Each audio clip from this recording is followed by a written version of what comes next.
Napanood mo na ba ang Korean movie na Hope? Ito ay ang tungkol sa isang 8 taong gulang na bata na brutal na ginahasa at tinorture ng isang lalaki. Ang pinaka nakakalungkot pa, hindi lamang iyon isang pelikula, kundi isang kasong nangyari sa totoong buhay. Magandang araw at welcome mga kakwentuhan. Sa mga taong mahilig sa mga true stories, true crime at kakaibang kwento, please subscribe and i-turn on ang notification bell para lagi kayong updated sa ating mga video. Simulan na natin ang kwento. Noong isang normal na araw sa bansang Korea, bayan ng Ansan, December 11, 2008, may isang batang babaeng naglalakad patungo sa kanyang paaralan. Ang pangalan niya ay Kim Na-young at siya'y 8 taong gulang lang noon. For clarification lang din po, Kim Na-young ang name niya sa Google pag sinubukan niyong i-search, pero hindi po ito ang tunay niyang pangalan. Under protection siya ng Korean government, kaya hindi publicly known ang kanyang identity. Okay, balik tayo sa kwento. So si Na-young, araw-araw siyang dumadaan sa parehong ruta para pumasok sa eskwelahan, kaya kumpiyansa ito sa paglalakad sa area.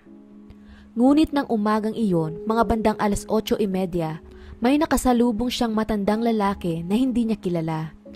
Nakatayo ito sa tabing daan, naninigarilyo at parang may hinihintay.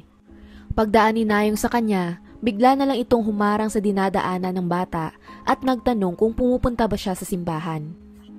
Dahil nagmamadali itong makaabot sa paaralan, mabilis siyang sumagot na hindi at nagpatuloy sa paglalakad. Pero bago pa man siya makalayo, bigla na lang hinablot ng lalaki ang kanyang kamay at sinabihan siya na dapat pumunta siya sa simbahan. Sa likod lang ng kalyeng iyon, may simbahan sa loob ng isang building.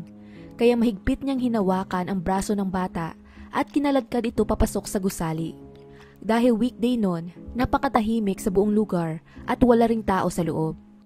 Dinala niya ang bata sa ikalawang palapag at ipinasok sa banyo. Single room na banyo lang ito na sa makatuwid, walang stalls o cubicle sa loob. Pagkatapon niya sa bata sa loob ng banyo, pumasok din siya at agad na isinarado ang pinto upang walang makakita sa kanila. Puinersa niya ang bata na umupo sa nakasaradong inodoro bago hinubad ang kanyang pantalon para subukang asultuhin ito. Nang tumanggi ang bata, lalo pa siyang nagalit at duunan niya ito kinagat sa pisngi hanggang sa halos parang natanggal ang kanyang balat. Dahil sa sakit, sumigaw ng malakas si Na-young para humingi ng tulong, pero sinampal siya sa mukha ng ilang beses ng lalaki para mapatahimik ito. Nang hindi pa rin yun gumana, sinakal niya ang maliit na lieg ng bata at nilublob ang kanyang ulo sa tubig hanggang siya'y mawalan ng malay. Pagkakita niya na hindi na ito makapanlaban, duunan niya isinagawa ang kanyang kahayupan. Hinubaran niya ito at pinagsamantalahan sa parehong harapan at puwetan. Sa sobrang brutal ng pang-aasulto na ginawa niya, lumabas ang large intestine o bituka ni Na-young mula sa kanyang katawan. Nang natapos na siya, tinanggal niya ang pipe na nakakonekta sa lababo para kapag binuksan niya ang gripo, diretso lang ang pagbulwak ng tubig sa sahig. Winter ng panahong iyon kaya sobrang malamig ang temperatura at lalo na kung mababasa ka, siguradong manginginig ang iyong katawan. Hinayaan niyang umagos ang tubig kay Na-young at yun ang kanyang pagtatangka para tanggalin ang kanyang DNA sa paligid. Pagkatapos noon, basta na lang itong lumabas ng banyo at iniwan si Na-young sa kalunos-lunos na kalagayan. Dumiretso din siya pauwi sa kanyang asawa na parang wala lang nangyari, mabilis na nagpalit ng damit at natulog. Samantala, ang naiwan namang si Na-young sa banyo ay himalang nagising pagkatapos ng brutal na pag-atake sa kanya. Halos hindi na niya magalaw ang kanyang buong katawan pero sinubukan niyang gumapang palabas ng banyo. At kahit pa wala na siyang lakas para sumigaw, ginawa niya ang lahat para makatawag ng tulong. Doon na siya nakita ng ilang tao malapit sa simbahan at pare-pareho silang nagulantang sa kanyang itsura at dugo ang katawan. Dinala nila kaagad sa hospital ang bata pero hindi naging madali ang mga bagay para sa kanya. Ang buhay nito ay nasa peligro pa din dahil sa malalang pinsalang kanyang natamo. Nagkaroon siya ng severe internal injuries sa masiselang bahagi ng kanyang katawan at pati na rin sa kanyang lamang loob. Ang kagat sa kanyang pisngi ay medyo malalim din na bahagyang natuklap naman ang kanyang balat. Mag-iiwan iyon ng permanenteng peklat na dadalhin niya habang buhay. Maliban pa doon, may iilang baling buto rin ito na kinakailangan niyang sumailalim kaagad sa isang emergency surgery. Nang puntong iyon, hindi nga sila sigurado kung makakasurvive pa ba ito na binigyan lamang nila si Nayong ng 10% na tsansang mabuhay. Tumagal ng 8 oras ang buong surgery at habang nangyayari iyon, sumugod naman kaagad ang kanyang mga magulang sa hospital. Kumapit sila na mabubuhay ang kanilang anak kahit sa maliit na tsansang ibinigay ng doktor. Napuno ang hallway ng tunog ng pag-iyak nila dahil sa malagim na sinapit ng minamahal nilang anak. Nang natapos ang surgery, inilagay nila si Nayong sa isang hospital room at pinapalibutan siya ng maraming machine na tumutulong sa kanya para lumaban at mabuhay. Nagising din siya pagkalipas lang ng ilang oras at nang sandaling minulat niya ang kanyang mga mata, ang una niyang nakita ay ang kanyang mga magulang at ang iilang police officers. Gusto nilang kunin ang statement nito kaagad pagkatapos ng napaka-traumatic na nangyari sa kanya. Imagine niyo na lang kung gaano kahirap para sa bata ang ikwento ang kanyang pinagdaanan habang nakahiga sa kama dahil kakatapos lang ng kanyang operasyon. Kung gaano kahirap na balikan ng malaimpyernong oras na iyon para lang idetalye ang lahat ng kababuyan ng isang lalaking mas matanda pa sa kanyang ama. Nanatili si Nayong sa hospital sa loob ng 8 months para mag-recover at isa iyon sa pinakamahirap na pagsubok na hinarap ng kanilang pamilya. Nagkaroon si Nayong ng malalang trauma na nahirapan itong humarap sa kahit kaninong lalaki maging sa sarili niyang ama. Dahil tinanggal din ang malaking bahagi ng kanyang large intestine, kinailangan siyang lagyan ng mga doktor ng stoma o butas sa kanyang tagiliran para doon siya dumumi. Ibig sabihin din ito habang buhay na siyang magsusuot ng colostomy bag dahil wala na siyang large intestine para makadumi ng normal kagaya ng dati. Nang sumunod na araw pagkatapos ng kanyang operasyon, muling dumalaw ang mga officer sa kanya, dala-dala ang 9 na larawan ng iba't ibang lalaki. Tinanong nila si Nayong kung alin doon ang gumawa nito sa kanya at nang walang pag-aalinlangan, pinili niya ang larawan ng isang matandang lalaki. Saad pa niya, siguradong sigurado siya na yun ang nanakit sa kanya. Dahil dito, 2 araw lang pagkatapos ng pag-atake sa bata, nagawa nilang arestuhin kaagad ang salarin. Ang lalaking kanyang tinukoy ay ang 56 years old na nagngangalang Cho Do-sun na isang residente din ng bayan ng Ansan. Isinilang si Cho Do-sun noong October 18, 1952 at masasabi mo na ang kanyang buhay ay patungo talaga sa hindi ka nais-nais na kapalaran.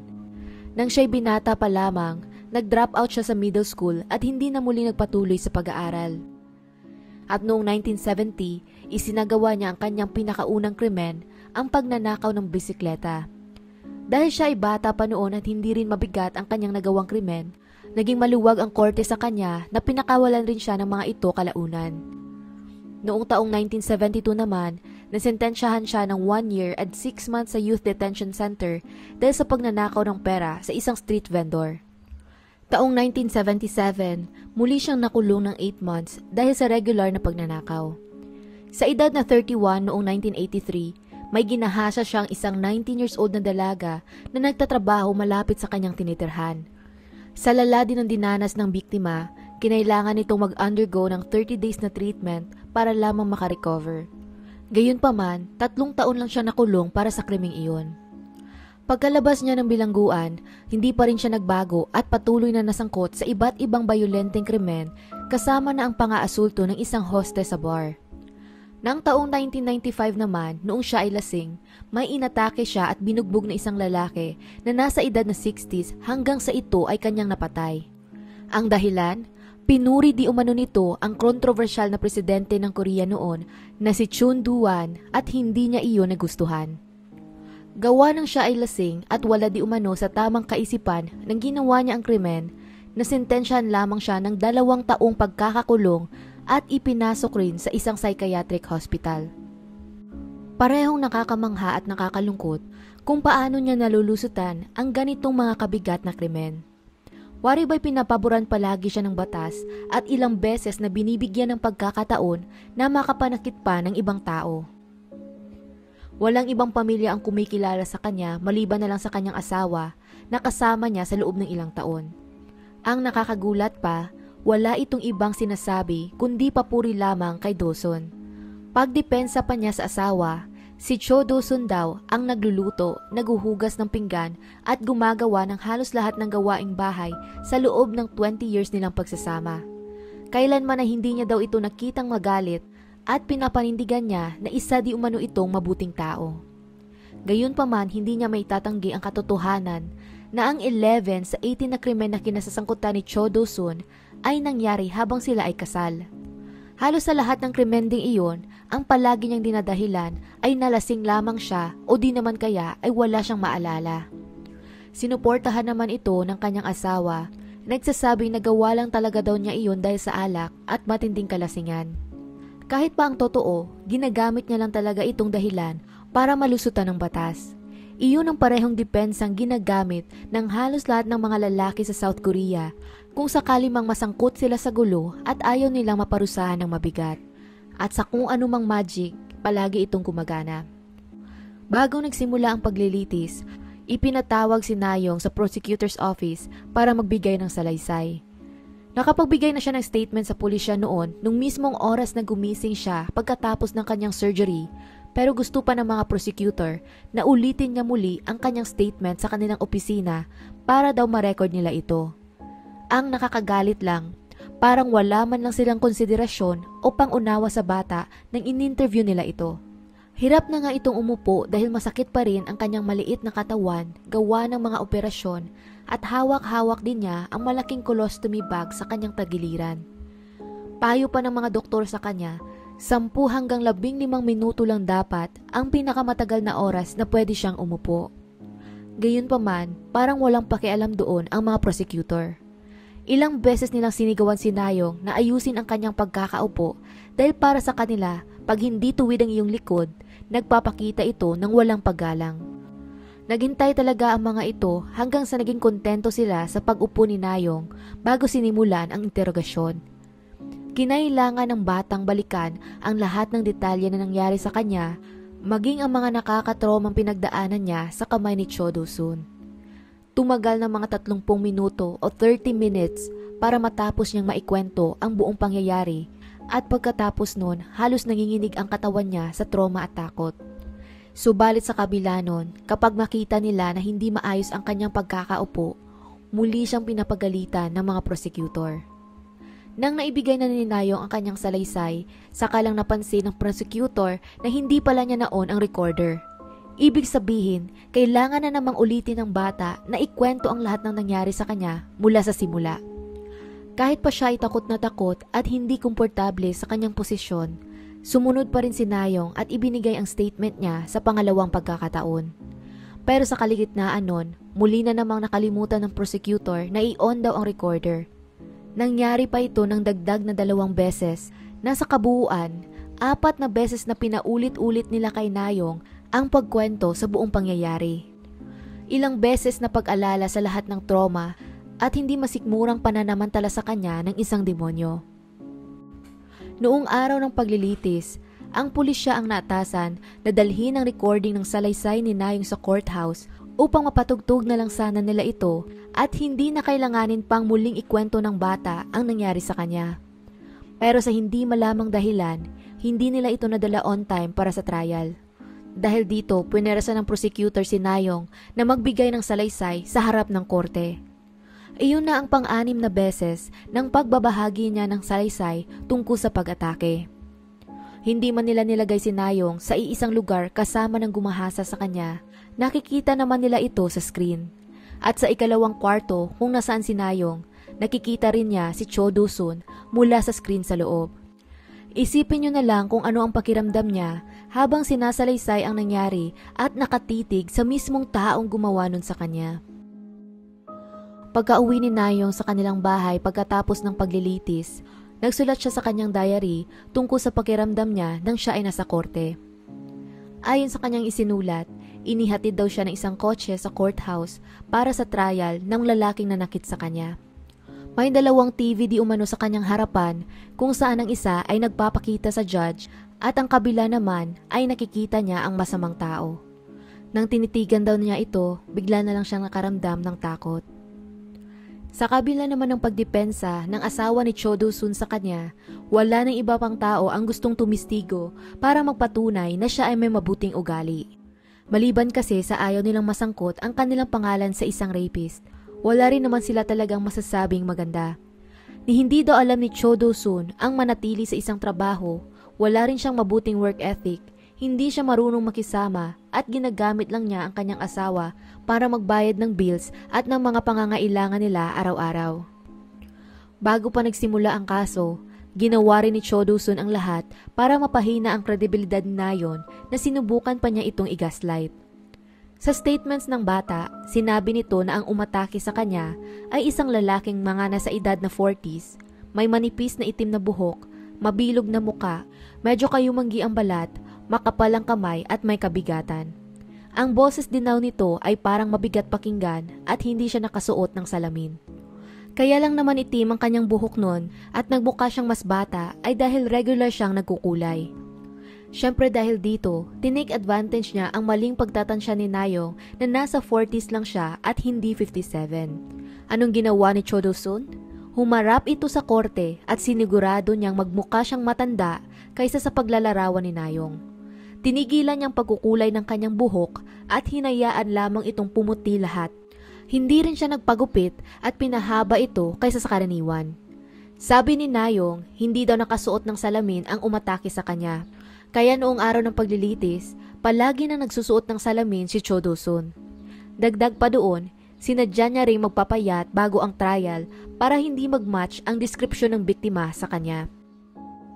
Pagharap ng abogado ni Cho Do-sun sa korte, hinikayat pa niya ang lahat na tingnan nila ang kanyang kliyente at husgahan kung tumutugma ba daw ito sa paglalarawan ng biktima. Mariin din niyang sinabi na inconsistent di umano ang salaysay nito sa hitsura ni Cho Do-sun. Sinubukan din nilang palabasin na sinungaling si Nayeon o di naman kaya ay hindi talaga ito sigurado sa kanyang mga nakita. Pero sa kabila ng kanilang maduming taktika, hindi pa rin nila mababago ang mga ebidensya at katotohanan. Sa banyo kung saan ginanap ang krimen, may nakita ang mga investigador ng mga fingerprints at lahat ng iyon ay na-trace nila bilang kay Cho Do-sun. May nakita rin silang mga CCTV footage sa paligid ng building noong araw ng krimen at nag-match din ang mukha ng lalaki sa video sa facial profile ni Cho Do-sun na nasa kanilang system. Sa apartment naman na tinitirhan nito, may nahanap silang duguang medyas at sapatos. Nang isinailalim nila iyon sa DNA test, lumabas din na match ito sa dugo ng biktima. Kaya base pa lamang sa mga matitibay na ebidensyang ito, tiyak na sanang makakatanggap ng parusang habang buhay na pagkakakulong si Cho Do-sun. Ilang beses na nagpapalit-palit ng kwento ito sa buong pagtakbo ng paglilitis para lamang masubukang lusutan ang mga paratang sa kanya. Ngunit sa bawat pagkakataon, nahuhuli nila ang kasinungalingan nito. Gayunpaman, may isang alas pa siya laban sa batas. Ang isa sa maikonsiderang malaking loophole sa justice system ng South Korea pagdating sa criminal cases ay ang mental state ng isang tao sa panahon ng paggawa niya ng krimen. Ang psychosis ay isang koleksyon ng mga sintomas na kinabibilangan ng mga halusinasyon at delusyon. Ito ay isang estado ng pag-iisip kung saan ang isang tao ay nawawala ng ugnayan sa realidad. Ginawa ni Nayeon ang lahat para sabihin ang buong katotohanan maging sa pinakamaliit na detalye. Pero lingid sa kanyang kaalaman, ito rin ang gagamitin nila laban sa kanya. Sa isa niyang salaysay, binanggit niya maging ang amoy ng hininga ni Cho Do-sun. Ito daw ay mabaho na parang amoy sigarilyo. Hindi masyado sa amoy ng ala kundi sigarilyo lamang. Nang narinig yun ng kampo ni Cho Do-sun, alam na nila kaagad na may nakuha silang alas para malusutan ang sistema. Kaya sa huling bersyon ng kwento na sinabi niya sa korte, inako niya na siya nga ang gumawa ng pagdukot at pangahalay kay Nayeon. Pero hindi daw siya pwedeng managot doon dahil siya ay nasa state ng psychosis nang ginawa niya ang krimen. Paano niya nasabi yon? Dahil di umano siya ay lasing. Pinaglaban niya na ang pagiging lasing ay naglalagay sa isang tao sa temporary state of psychosis. Ibig sabihin din daw nito, hindi mo kayang kontrolin ang iyong sarili at makakagawa ka ng mga hindi matinong desisyon. Mukha man itong katawa-tawa pakinggan, pero gumana iyon sa kanyang pabor. Ayon sa Korean Criminal Code Article 55, Paragraph 1, ang mga taong may mahinang kakayanan dahil sa mental at pisikal na limitasyon ay pwedeng mapasa ilalim sa pinababang sentensya. Sa mata ng batas ng Korea, ang pagiging lasing ay kinukonsiderang isang mental disability. Ang ibig sabihin din nito ayon sa batas, ang sentensyang matatanggap ni Cho Do-sun ay pwedeng pababaan base lamang sa dahilan na siya ay lasing. Kaya sa halip na habang buhay na pagkakakulong ang pwede mong makuwang sentensya kung ikaw ay nasa tamang wisyo pag ginawa mo ang krimen, maaari itong pababaan sa parusang 7 taon lamang na pagkakakulong pag ginawa mo iyon sa ilalim ng impluwensya ng alak. Bagaman wala naman talaga masyadong ebidensya na lasing nga siya ng araw na iyon, hindi niya naman ito kailangang patunayan sa korte. Ang dapat niya lang gawin ay patunayan sa judge na siya ay ganoong tipong tao, na isang lasinggero. Iyon ang tumulong sa kanya na makakuha ng napakababang sentensya. Sa huli, kagaya ng nangyari sa pelikula, si Cho Do-sun ay nasentensyahan lamang ng 12 years na pagkakakulong sa halip na panghabang buhay. Pagkarinig naman ng magulang ng biktima sa hatol, umiyak ang ama nito dahil para sa kanya, parang hindi naman nabigyan ng hustisya ang nangyari sa kanilang anak. Ang nakakalungkot pa, kinakailangan niyang sabihin iyon kay Nayong. Pagka-uwi nila sa bahay pagkatapos ng paglilitis, itinabi daw niya si Nayon upang makausap ng masinsinan at sinabi niya sa bata kung ano ang hatol ng judge. Ang unang reaksyon daw nito ay ang pagsabi na napakaikli naman noon. Maging ang bata ay question din kung bakit napakaliit lang daw ng parusang ibinigay ng judge. Akala pa nga daw nito nagbibiro lang ang kanyang ama. Nakakadismaya ang batas na parang mas nagproprotekta pa sa kriminal kaysa sa mga biktima. Napakaikli lamang ng 12 years para pagdusahan niya ang kanyang ginawa sa isang inosenteng bata. Habang si Nayong, habang buhay niyang dadalhin ang trauma, peklat at permanenteng pinsala sa kanyang katawan na dulot ng walang hiyang demonyo. Isang taon pagkatapos ng insidente, patuloy pa ring humarap sa anxiety at depresyon si Nayong. Sumailalim ito sa maraming psychiatric treatment na nakatulong naman sa kanya kahit papano upang mag-recover. Taong 2009, may mga mabubuting abogado ang tumulong sa kanilang pamilya upang makapag-file ng lawsuit laban sa mga prosecutor na kumuha ng salaysay ni Nayong.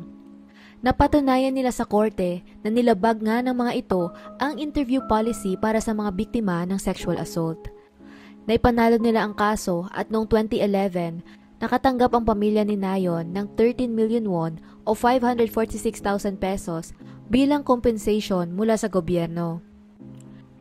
Kalaunan, bumalik din sa pag-aaral si Nayong sa parehong eskwelahan na pinapasukan niya dati. Gayunpaman, hindi naging madali yun sa kanya dahil may mga araw na kinakailangan niyang umuwi ng maaga o di naman kaya ay mag-absent ng ilang araw dahil natanggal ang kanyang colostomy bag, umapaw ito, o minsan ay kapag inaatake siya ng anxiety. Sa kabutihang palad, ninging sobrang maunawain at mabait naman ang mga kaibigan at kaklase nito sa kanyang sitwasyon. Kahit papano, hindi rin niya naramdaman na mag-isa lang siya o iba sa kanila. Sa pinakahuling statement na ibinigay ng kanyang ama noong taong 2020, mga 12 years mula ng insidente, cartoons lang daw ang pinapanood nila kay Nayon at iniiwasan nila ang kahit anong balita o palabas para masigurado nila na hindi magkaroon ng pagkakataon na makapanood siya ng kahit anong related sa pang-aasulto o panggagahasa. Marami din sa mga taong nakarinig ng kaso ni Nayong ang naantig ang puso at nagpaabot ng tulong sa pamilya. May isang doktor ang nagboluntaryong mag-donate ng lifetime supply ng colostomy bag para sa kanya hanggat ito ay nabubuhay. Ang iba naman ay nangako din sa pamilya na ililibre nila ang lahat ng medical bills nito kung sakaling kinakailangan niyang magpagamot. Naging kaibigan rin ng pamilya ang isang pulis na nag-handle sa case, ang kanyang abogado at maging ang direktor ng gumawa ng pelikula tungkol sa pinagdaanan ni Nayong. Iilan lamang sila sa mga taong may busilak na kalooban na nagpaabot ng tulong upang mapagaan kahit papano ang buhay ng pamilya. Pagkaraan ng 12 taon, noong December 12, 2020, opisyal nang nakumpleto ni Cho Do-sun ang kanyang sentensya at ito ay pinalaya na mula sa kulungan. Siyempre, maraming tao ang hindi natuwa rito na sa katunayan, ilang buwan bago siya mapalaya, pumirma sila ng petisyon para hindi ituloy ang pag-release dito. Sa kabuuan, nakapagkolekta sila ng 1.2 milyon na lagda, pero sa kasamaang palad, wala pa rin iyong nagawa para pagbigyan ng gobyerno ang kanilang hiling. Noong umaga ng December 12, 2020, Hindi kagaya ng karaniwang preso na sila nang bahala kung saan sila sasakay pagkalabas nila ng bilangguan. Si Cho Do-sun naman ay nakasakay sa isang van at may escort pa. Binaha ng mga nagpoprotestang tao ang dinaanan nitong ruta kung saan pinagbabato nila ng itlog at harina ang buong sasakyan. May iba pa nga na umakyat sa taas ng van at pinagsisipa ito. Sinundan nila ang van hanggang sa maihatid si Cho Do-sun pauwi sa apartment nilang mag-asawa. Sa kabila nun, pinagpatuloy pa rin ng mga tao ang pagrarally sa labas na nanawagan na umalis si Cho Do-sun sa kanilang bayan. Ang nakakagalit pa, napakakapal ng mukha nito para bumalik sa syudad kung saan nakatira ang pamilya ni Nayong at kung saan naganap ang krimen. Halos wala ding ang 1 kilometro ang layo ng kanyang bahay mula sa tinitirhan ng biktima.